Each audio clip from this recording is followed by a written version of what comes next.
Phones work here. That's what I'm saying, there's actually reception, so I should probably put that on. Great. All right, this is, I will call the budget committee to order. This is August 27, 2015, and we will start with our pledge of allegiance. I pledge allegiance to the flag of the United States of America and to the republic for which it stands, one nation, under God, indivisible, with liberty and justice for all. And just to note the change of venue, we are actually meeting and broadcasting from the town hall. We were not able to get in to all the doors that we needed to get into at Campbell High School, so we had to move the meeting at the last minute. So the next agenda item is public input. We did put a sign up at Campbell High School with the agenda, so if anybody should happen to drop by there, there is a notice of where to go, so hopefully we don't have public right now. If they're so inclined, they will be here at some point during the meeting. Reviewing additions to the agenda, I don't have anything. Is there anything that needs to be added or Litchfield, brought up? maybe the public one. So go to town hall. All right, we do have a set of minutes from June 25th. Open house for security. I'll find it out. So, were there any Hang on a second, I'll find it out. changes or corrections?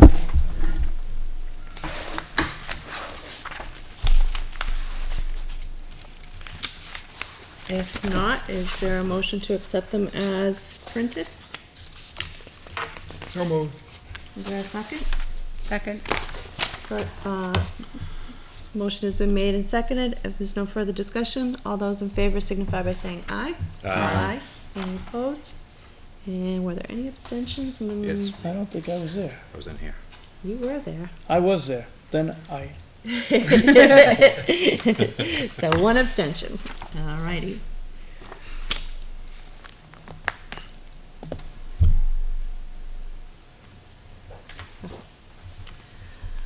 All right, the next item, correspondence. Other than the items dealing with the agenda, I had no correspondence. So we will jump right into reports. Can start with town business.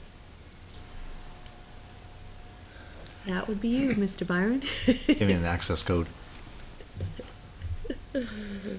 Yeah, I didn't even turn my computer on. That's what I figured Yeah, I that one. wouldn't be able What's to the capital? access Is that on anything town here. hall? Oh, I love that. Frank, town hall. That's on the. You're all locked out. Okay, I guess still have this one. so let me go through what I've got here. So, a couple things from the town side. Unanticipated revenues. We've received the FEMA reimbursement grant for the winter storm that we had. You guys remember it did snow past winter? And that, a little bit, and I guess it'll be a little bit even heavier this winter, but we'll see. So the amount of the grant, the amount of the money that we received back from the FEMA grant was $27,601.55. And that is being applied to the highway department to offset the overspend that we had there, with the exception of about $650, which is the apportioned amount of money that goes to the emergency management fund, because we ended up instituting the emergency management system, if you want to call it that, for the town at the time, and there's expenses associated with that as well. We have used 214 encumbered unanticipated revenues in the amount of $7,445.62 to apply that to the revaluation effort for the tax appraisal. And that's from the FEMA grant? Or did you move on? That's from, as I said, from 2014 unanticipated I'm revenues that sorry. we encumbered. Okay. Okay? And we applied an additional $18,000 from, again, 2014 encumbered unanticipated revenue to pay for the attorney that we use for the pipeline review issue that's going through town. Last meeting of the Board of Selectmen, it was announced that the new town administrator will start on 9/14. Brent Lemire has kindly accepted the position. Oh, I'm sorry, I meant Troy Brown. I misstated. And that Troy is coming from the town of Hollis and actually has served in several different capacities. One is the town administrator in Pembroke, New Hampshire, as well as interim town administrator in Londonderry, as well as having worked in the state of Maine, doing the same type of thing. We received notice from the state of New Hampshire that highway block grant funds are anticipated to come in this year at approximately $20,000 above what we normally receive. So that will bring them up to about $190,000. Don't book it yet. I would guess the legislature may have something to say about it, but we'll see what happens depending upon where the governor goes with the budget and everything else. The budget right now is assembled, with the exception that the Board of Selectmen has not reviewed and approved it yet. And we anticipate that it'll come to the Budget Committee sometime in early October. Revenues on the MS4 that we have submitted are coming in above the Budget Committee projections by $104,647. And this is mostly due right now to new car registrations. So. The town has submitted a new valuation on the MS1 that has just gone in. That needs to be approved by the state, but 99% of the time, the state approves what the town provides it. The new valuation for the town is $880,994,288. Again, Bill, it is. I know you send the official one out to us when you get it anyway. Well, when we get it signed off by the state, yeah. I know. But what's going in is $880,994,288. That's going in for the 2015 number.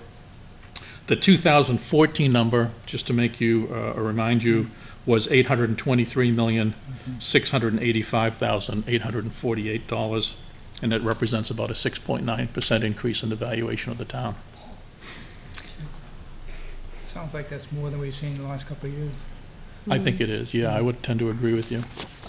And just as a note, by the way, if any members of the Budget Committee wish to go to the New Hampshire Municipal Association thing, you have until tomorrow to let Jason Hoke know, or else Jason Hoke will not be considering your application.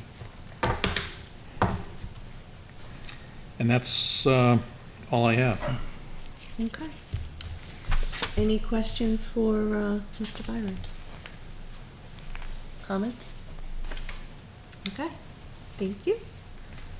And the review of expenditures is just a little bookmark so that we know that.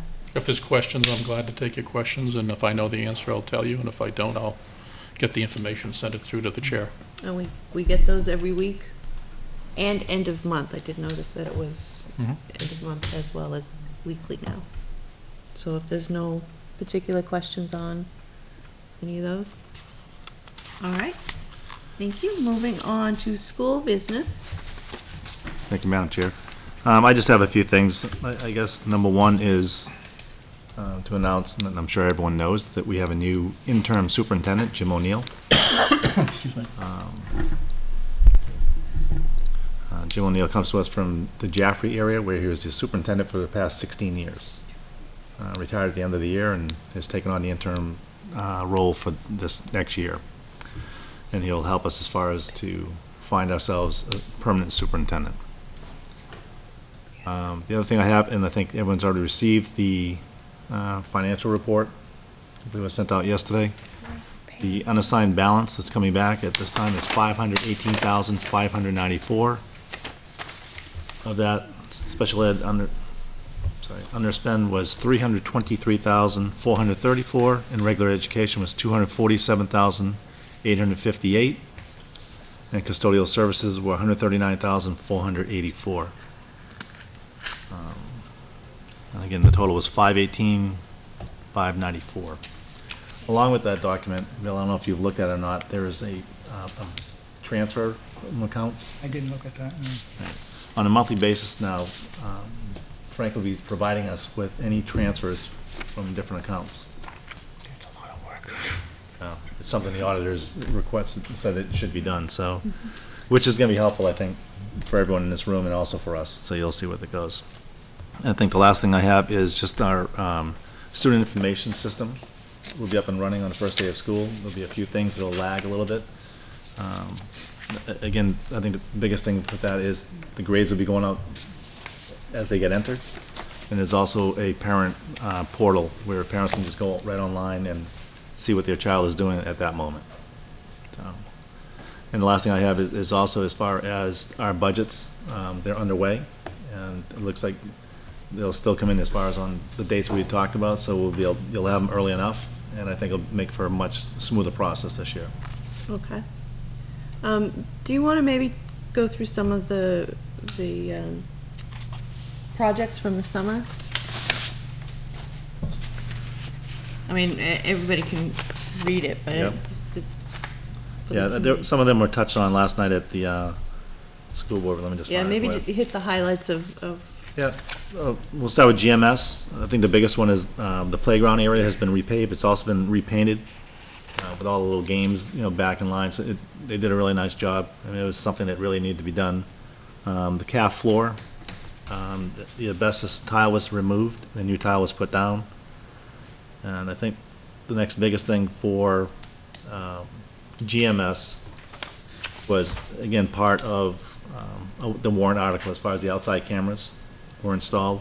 So now that when someone comes up to the door, the person at the other end of that camera can get a full view of the person who's there rather than just a fuzzy face, which is basically what you could see before. LMS, the install of the double wall piping for the tank that we talked about last year at the end. And with them is, I think the other big thing was, as far as the security alarm system, again, part of the warrant article, and also with that was the outside cameras for them. And CHS, I think the biggest thing, CHS again, was the outside cameras, along with a few inside cameras. And it was all part of the warrant article for security. And the rest are just, basic, excuse me, just broken things being replaced or repaired or cleaned. I mean, for the most part, the high school is in really good shape, and the focus on some of the repairs were in the other two schools. Any questions? Bill? I have one on the tank. Good. I thought you guys replaced the oil tank. Did you just replace the piping? That's my understanding as far as, that's how he has, $175,000. what's that? So that was like $175,000 expenditure, right? No. That was like 30 some odd thousand, around 30,000. Remember, it just seemed bigger, and I thought it was the whole tank and not just the piping. No, yeah. If I'm not mistaken, the amount was around 35,000, 30,000. That's what I I was remember. confusing something. You're just on too many boards. Hmm? Too many boards. Ignore me.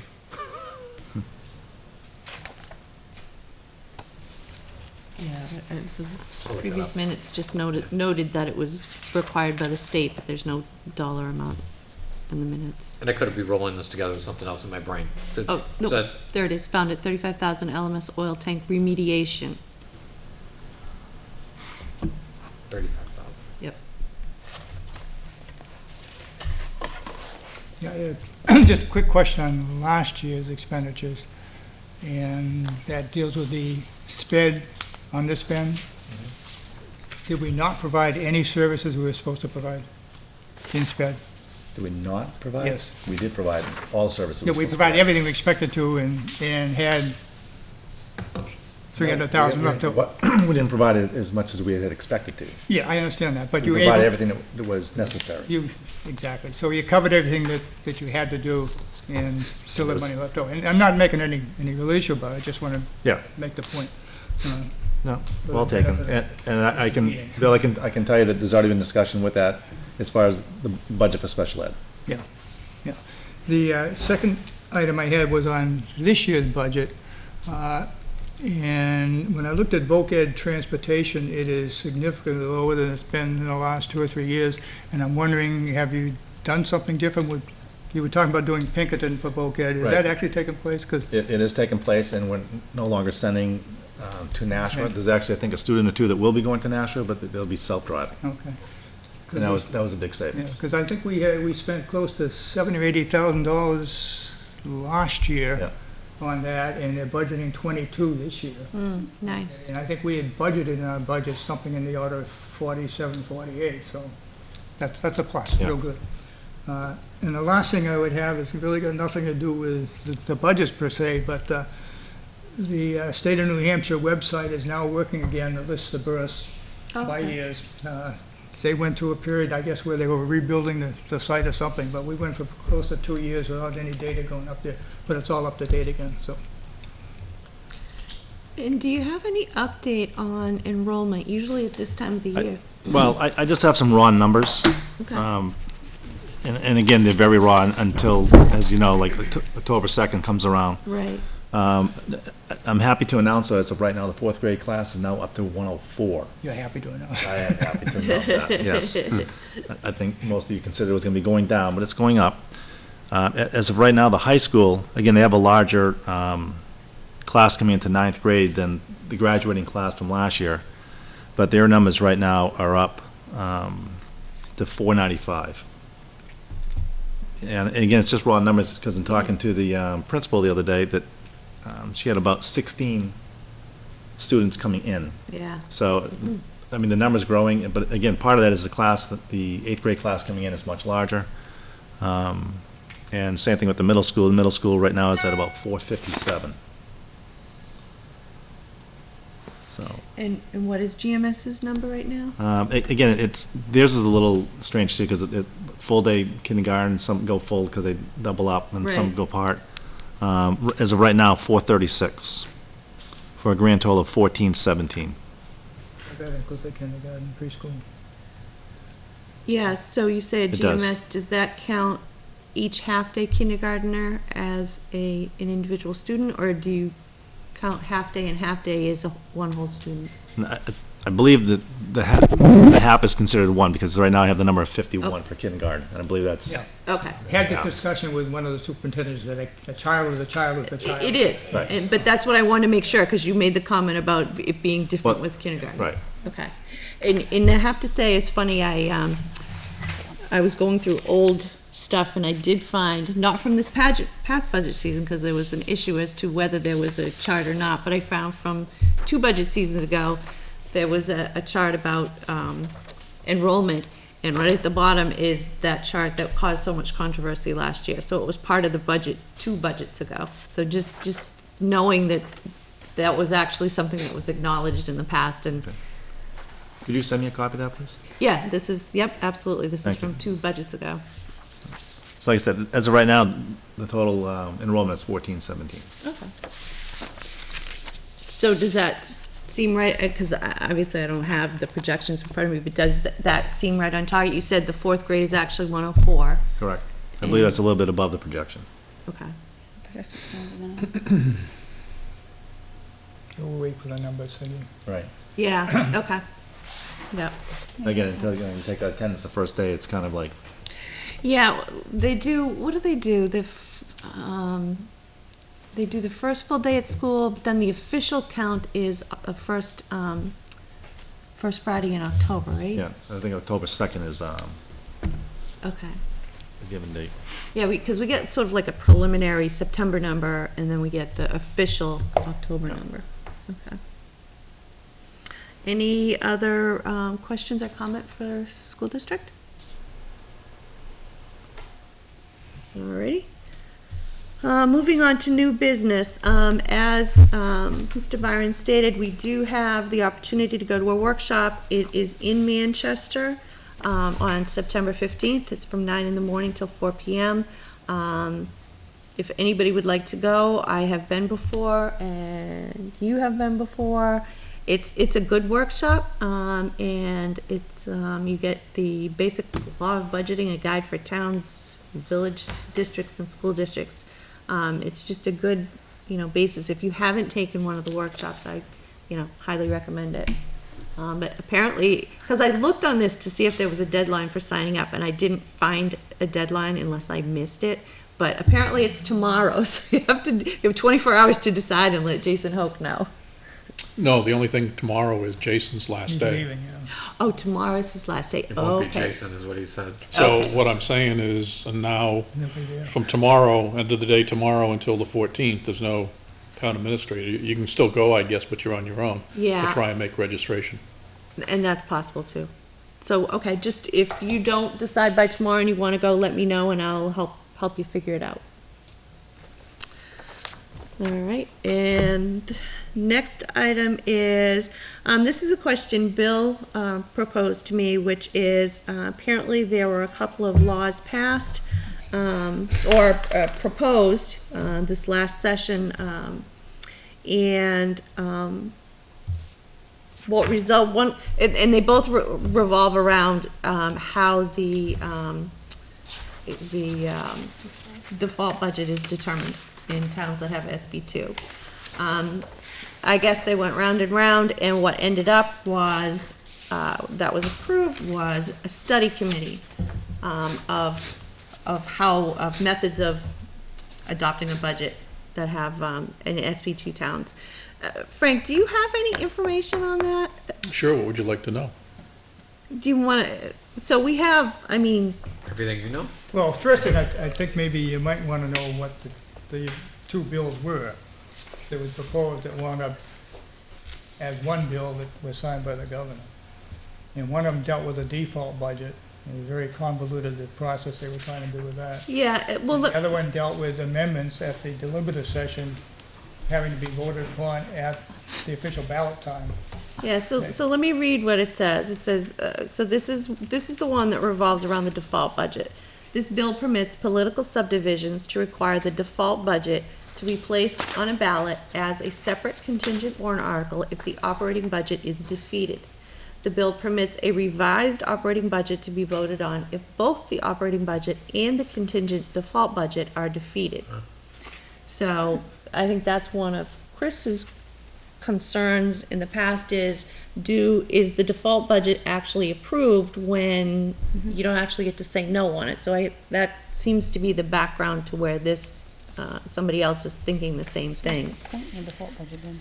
The other one, Default anymore, it's just a second budget. a second, but yeah, so the second one is this bill requires amendments to the operating budget that were approved at the first session to be voted on separately on the official ballot. So in other words, when we go to deliberative session, any changes that are made at deliberative session then become a separate warrant article, when it comes to actually ballot voting. So they, I guess, tabled these and passed a study committee, so. So what happened was, the Senate bill was amended to establish a joint committee of the House and the Senate to meet and come up with recommendations to the House It and just- Senate and Governor, I believe. It just says methods of adopting a budget in towns that have adopted official ballot voting. Right. So, I guess study methods of adopting a budget is pretty broad. Well, my assumption is that the intent is to go and see if there should be changes in the existing process. They've had two committee meetings. The first one was organizational, the second one was on the 25th, and I have no idea what happened at that meeting. And they got one more scheduled for September 1st. And my question to you was, as a committee, is that something that we should be giving input to, either via our representative or as the chairman, or just let things ride? That was my question, really. So I'll turn it over to you. Frank, can you just give us what I gave a very sketchy overview. I'm sure if you can fill in any details or you know what direction they're going in, what information you've heard. Are you on the committee? You have this, No. okay. You have this funny look on your face and I'm like, he's on the committee. No, so House Bill 689, which was the committee relative to adopting the default budget, came through the House and it was amended at the House on March 4th, okay? And then it went to the Senate. The Senate then voted to refer it to a committee, and it's been referred to the committee since May 7th. When the Senate refers it to a committee, basically what they're saying is, goodbye. Okay. So they don't want to adopt the House version, so they're basically just letting it die a slow death. Okay. That's my take on it. I've seen nothing that indicates that any committee of the Senate is going to pick it up. My guess is it doesn't even mention what committee it's referred to in the Senate, nor does it even mention that they're forming a committee, which would be formed by the president of the Senate and would be announced in the journal somewhere, and I couldn't find any reference to any committee that's being formed, so my guess is they're just letting the thing die. Okay.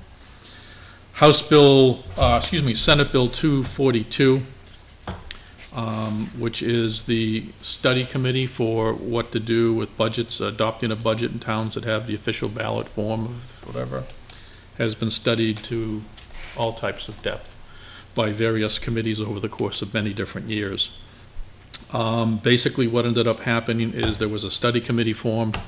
That study committee met on the dates of August 11th, where there was an organizational meeting.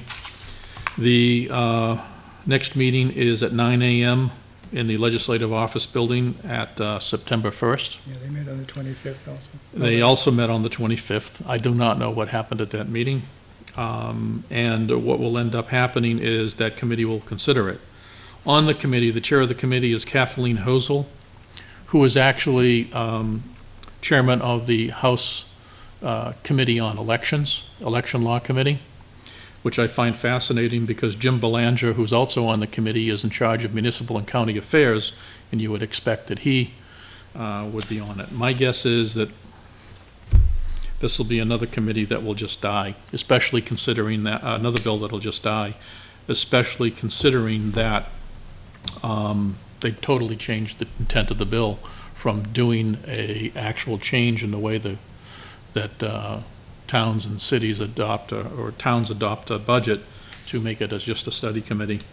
If you want to give testimony, I would suggest that, somebody from the committee be appointed and go up there and give testimony.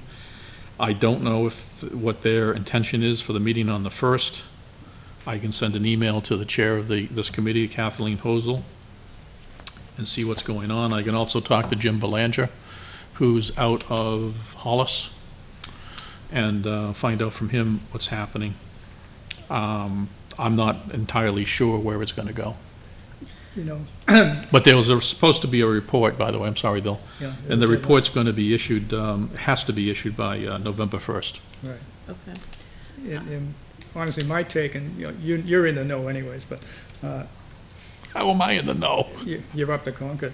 But there were two, obviously there were Okay. two proposals. As you said, the House bill was referred to committee.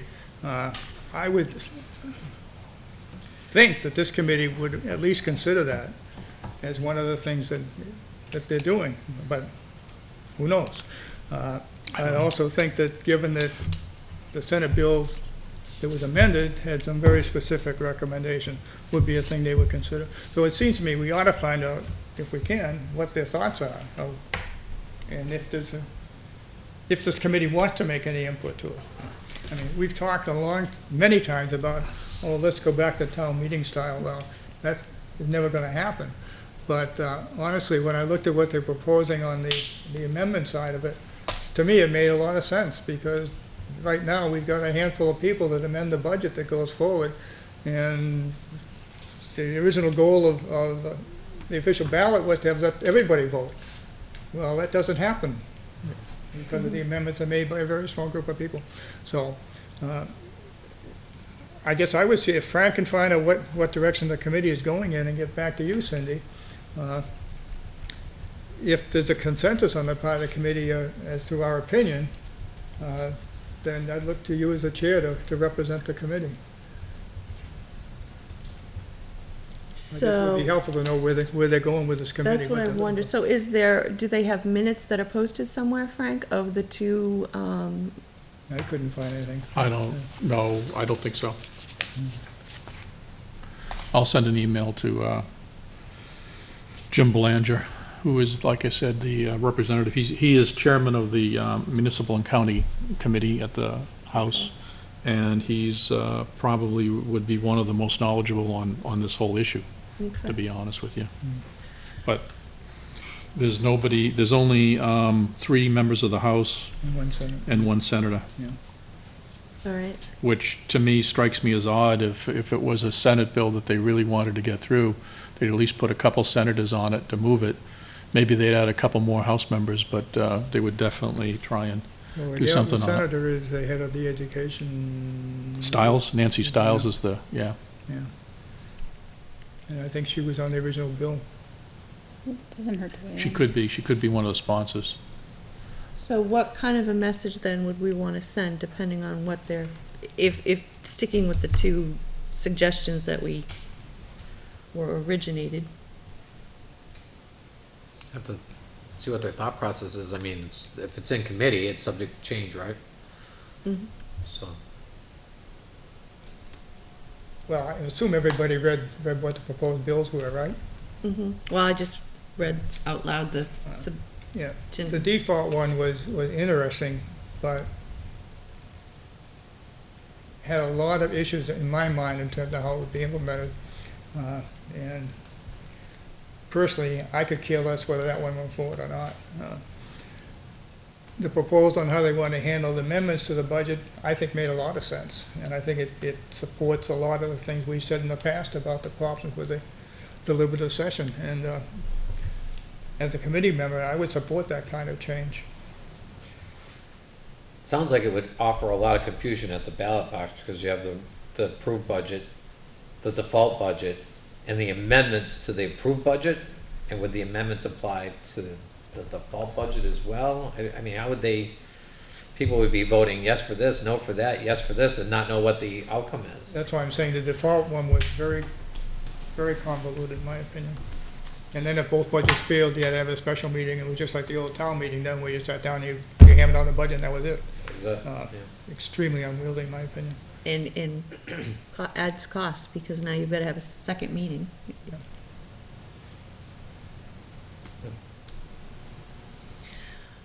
Well, why don't we wait then? I'll wait for, Frank to get, get a response to his request and see what that says, make sure everybody gets a copy of that. The problem is the next meeting is September 1st. September 1st. And I suspect that's probably going to be the last meeting. It's the only one that was posted for that committee.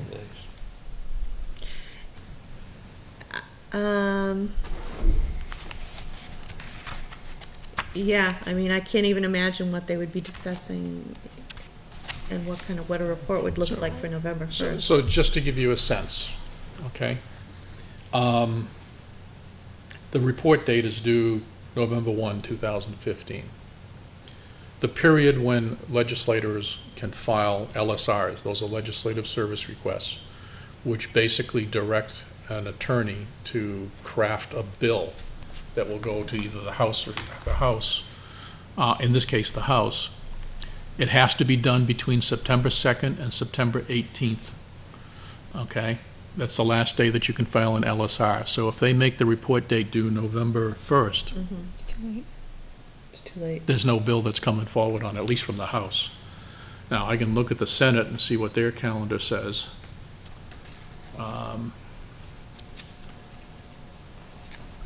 The Senate, calendars and journals, calendars.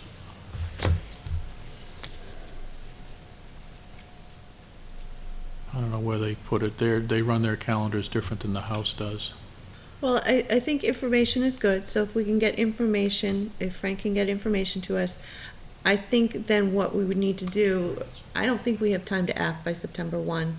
I think what we need to do is be aware of any bills that come forward in the current year and maybe pay attention to them and provide input if it's something that, Yeah, unless this committee felt that what was proposed in the original Senate bill, as far as amendments were concerned, was a position we would support, then we could take a vote on that tonight. So the Senate, on the other hand, has their period for filing legislation between October 13th, and the deadline is November 3rd.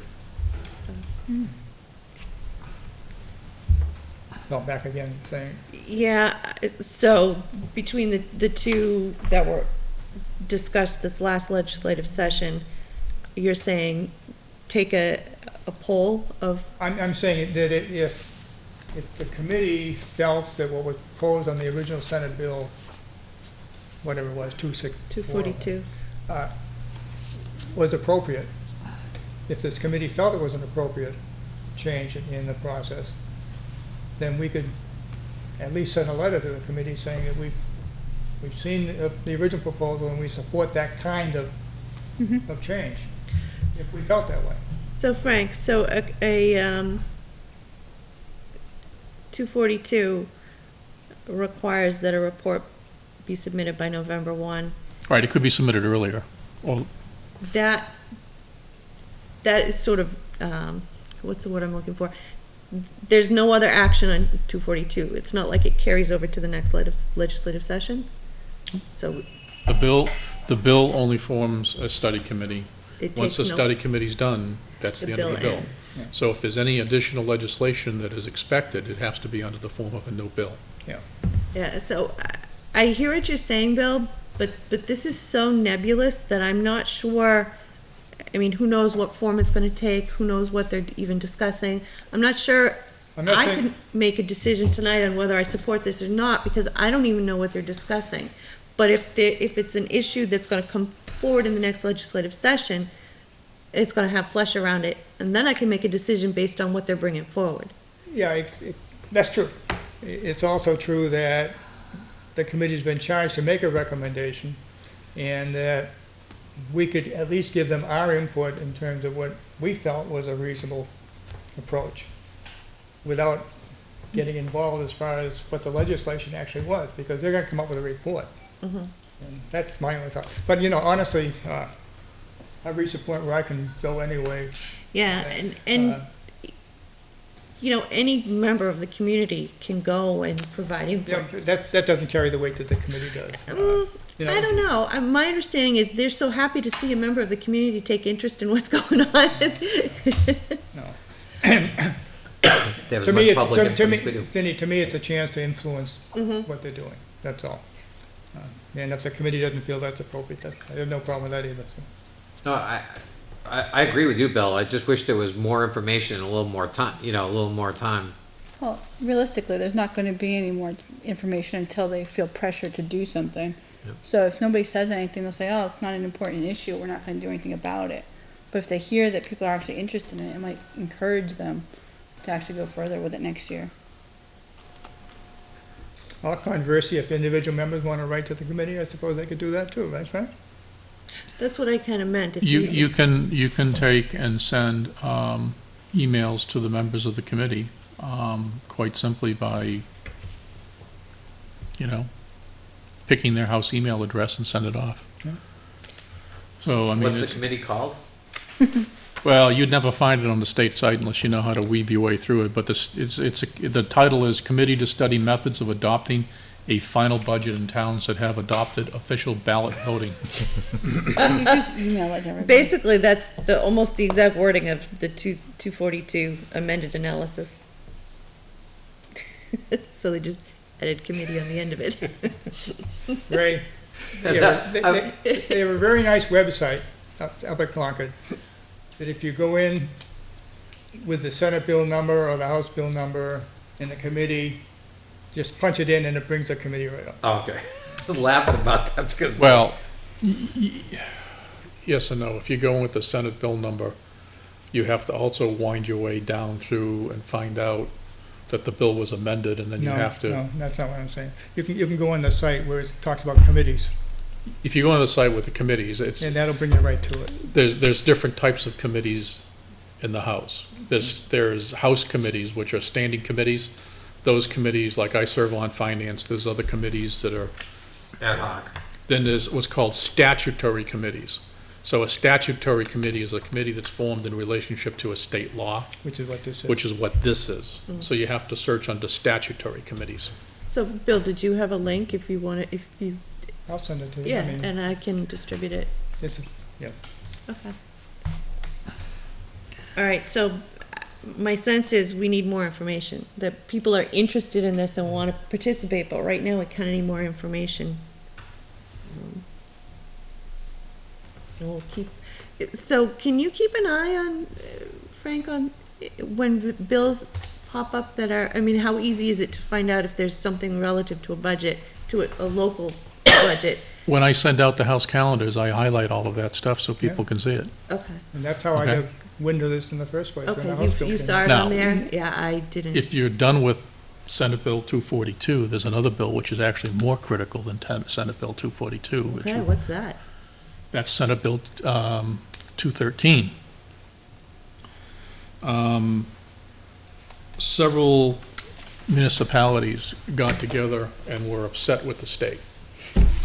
And they're upset with the state because they are,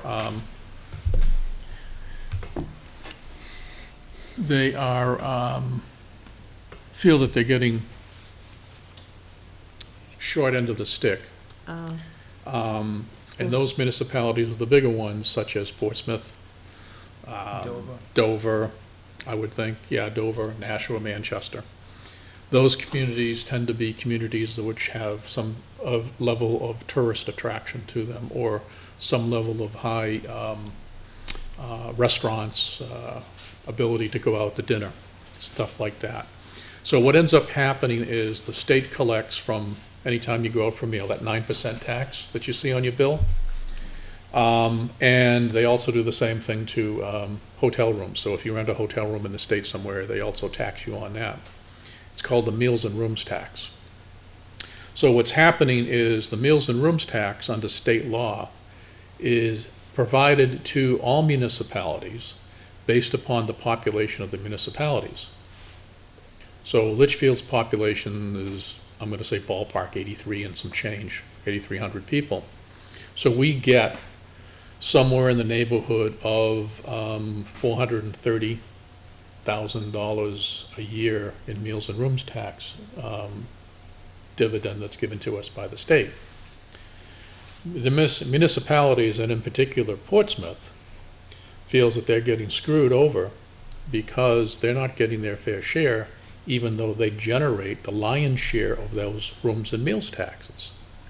So they feel that more should be going to the bigger cities, such as Portsmouth, Manchester, I think you said Dover, I'm not sure if Dover's in it or not, but I would assume, Education. yeah, I would assume it is, and Nashua. Yeah. They feel that they're getting underfed their just share of the meals and rooms tax money, and they want to take it, make it proportional to how much you generate. Okay, so if you look at Litchfield, we've got, what, 3 restaurants, if I'm not Down to mistaken? $30,000. Three or You four keep track of who's restaurants. spending the money. Yeah, we would drop from that 430 down to, as Ray said, and I would agree with him, some ballpark 30,000, somewhere in that area. That represents about, the 400,000, I think, represents about 17% of our tax revenue when you come right down to it. It's a big number, and we would be hurting pups. So what is this money supposed to be used for when it's given to not- towns and municipalities? It just goes to the town General revenue. general So revenue. it's got no restrictions on it, no Restrictions, requirements no. on it? Yeah, it's not like highway block grant, it's just general revenue. So they're making a big effort to do that. The other downside of this is that those groups, a city like Portsmouth, may have quite a few state reps. Okay? And they obviously will have, a senator that may be associated with it and stuff like that. So if you look at Portsmouth combining with Manchester, combining with Dover, if Bill's right, combining with Nashua, and all those state reps get together and they vote as a block to change this, it's goodbye Litchfield in terms of the money. So the selectmen were very concerned about that, and we sent Mr. Hoke up to Concord today to testify in front of the committee. I was called by the New Hampshire Municipal Association to see if I could go up there and talk to the committee on it. I felt it was better to have Jason go up, because they wanted me to go up as a selectman. So rather than me going up as a selectman, I suggested Jason go up and he can present it, and he and I talked about what he was gonna go through and everything else, and that's what he presented today. I think it went pretty well. We'll see what happens. I don't know where it's gonna go. I know New Hampshire Municipal Association is very concerned about it. What was the proposal? Excuse me? What was the proposal? Basically, that you get your money proportioned to you What based the general- upon, I think, your generation, yeah. So Senate Bill 213 right now is a committee that is, again, studying what's going on, and will, with any luck, just fold up and go away, but I don't know what'll happen, to be honest with you. Because it can't be just Litchfield that's in that category. I mean, I can't think of how many towns right off the top, Claremont, Keene, all these other smaller communities that surround them that don't have, they're in the same position Litchfield is, so I imagine there's So, gonna be a so, pretty big alliance. Madam Chair, in order to update you on the status of Senate Bill 242, the response I received is, well, Frank, yes and yes. Yes and yes. It says the study committee, and this is a response to my questions to Representative Belanger out of Hollis, New Hampshire. It says the study committee is supposed to come back to the legislature, in this case, the Senate, with a recommendation for the bill for 2016. I may be wrong, but I believe that could simply die in committee if it is not recommended to put forward a bill. But from the feeling I have, I don't think that will be the case. I think it might be some form of enabling legislation which will place the ultimate decision back on the community. This is again to 242 and Bill's earlier question. Right. Here is one example which I would support. A bill that says a Senate Bill 2 town can vote to place the budget generated at the deliberative session on the ballot, but no default budget if the budget fails on the voting day. The town must hold a traditional town meeting 7 days later for the sole purpose of establishing a budget. So in other words, he's suggesting that there's no default budget, that you go with the budget that's being proposed. If it fails, then there's a town meeting, and you need to show up at the town meeting. He says, I don't think we will support deliberative session amendments on the ballot, and I don't think we will support a default budget on the ballot, and then a special town meeting. There are two bills involved here, the House Bill 689, and the Senate bill. So that's what the email I got back from Representative Belanger. Okay, so the goal was to then have legislation proposed for 2016. So Which would be coming up for next year. And it sounds like the Senate's probably going to take the lead on it and put something in. Considering tonight's discussion, would it be helpful, the school board used to have legislative update as part of their, at least once a month, they would get an update on anything particular to what was bills that had an effect on school districts. I'm wondering, Frank, if maybe we should add since we happen to be so lucky to have you here. That's not necessarily true. Even Chris will say that. I'm wondering if legislative update would be okay. I haven't said a word yet tonight. would be a valuable thing to have, so that through the, I would winter, suggest, I send those out, and you can You use do. them, you can use them or not use them as you so desire. I give them a quick And I think I scan. send them to every member of this committee. I think you're absolutely right. I said Even that Chris. good. Yeah. So, and I'm picking on you, Chris, I know, but I would suggest if you're interested in certain bills, go over them And actually bring them up. right. Okay. If you have questions on them, send them back to me, and I'll be glad to try and dig out some detail on it. I have no problem going to the committee chairs and talking to them and finding out what's going on, or doing whatever, I can to help Litchfield out. I've done it for the selectmen when we had bills going through. I was asked by bills from the police department, bills for the town clerk position on recounts, as a matter of fact. I was just meeting this morning with members of the school board who may want to submit a bill concerning length of school day. Okay, but they're debating what they really want to do right now because they've got a new superintendent. So Right. I have no problem with bringing a bill forward provided that, you have somebody who wants to go in front of the committee. No, I'll bring it through. Yeah. But I have no problem provided somebody from the group comes and speaks at the committee hearing to present their point of view. Okay. Because it's only fair that if you're that interested in the bill, that you get out and represent it. Right. Okay. And I have no problem also, as I said, getting you information if you have it or want it on particular legislation. I will send you a copy of Representative Belanger's email, and You also have, in your email now, the website where you can go to see that committee and who the members are and stuff like that. Okay, so I would say if anybody feels strongly that that would be the avenue to go, is provide your input. And we'll look for something that might come up on the 2016 legislative session. All right, member input, old business, is there anything else that people want to bring up? Hearing none, public input. We have nobody. If there's nothing else, our next meeting is Thursday, September 24th, and then the following week after that, we start in with budgets, with town budgets. So we're gonna be hitting budget season hard, starting next month. So if there's nothing else, is there a motion to adjourn? The next meeting will be at school. It will be at Campbell High School, unless I hear different. Hint, hint, hint. Can I ask something about that too? Because there I'll was a- inquire tomorrow as far as what happened. Yeah, well, there's the concern about public getting in. I mean, I know we don't have people coming in, but, you know, they have the right to get in, and I know we have a new system, but I don't know how we were able to handle that. If somebody wants to come in at the end and speak, Yeah, there has to be a system for, and I'm sure there, as they work out the bugs, but when we schedule a meeting, it's on some calendar somewhere at school anyways, because we have to reserve the room.